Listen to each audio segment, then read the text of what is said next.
Hello guys, hari ini kita berada di Miri Waterfront guys. Oke, kita view night activity di Waterfront Miri sini guys. View waktu malam lah. Oke. Ini view di Waterfront Miri lah. So, yang sebelah sana tuh, yang gelap sebelah sana tuh, nah sana lah kita pancing hari itu guys. Saya percayalah pada malam sini masih banyak orang tengah pancing dekat sana tuh, yang di ujung sana, yang di Muara sana sekali. So ini ialah di seberang sini Waterfront dia lah. Oke, berdepan kita sana tuh ialah Pullman Hotel. Oke, sekarang air tengah surut guys. Kalau ada surut memang macam ni lah. Tapi kalau kita berpeluang selalu masa surut macam ni, kita boleh nampak ada kelibat anak buaya lah. Kita boleh nampak dari sini.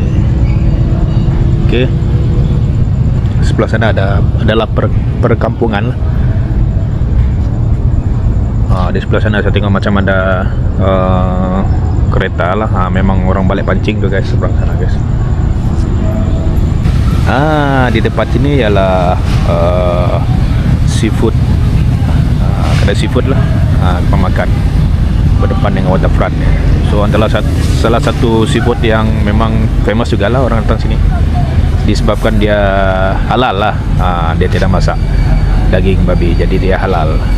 Jadi itu sebab dia ramai selalu orang dekat area sini lah. Ini dia punya bangunan 1, 2 sampai sebelah sana guys. Jom kita jalan-jalan tengok Waterfront. Ini ialah Miri Diving Center. Ini mungkin saya akan dibuka lah.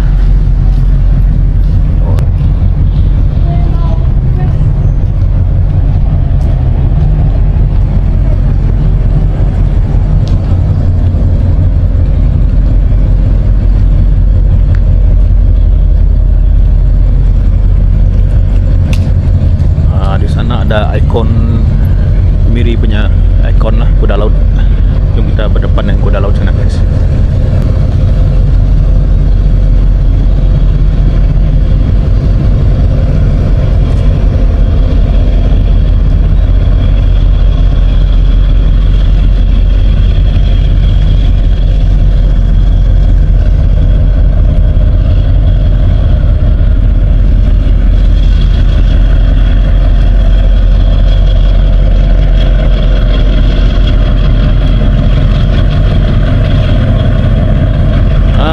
Sekarang kita berada di belakang kuda laut, betul-betul di belakang guys.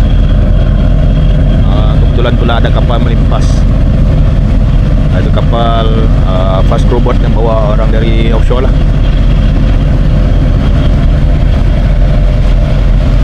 Disebabkan sini dia punya muara, jadi kita akan lihat selalu kapal limpas kawasan ni lah.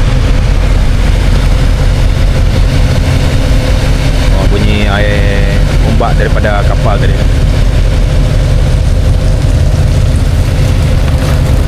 Depan sini ialah Pullman Hotel.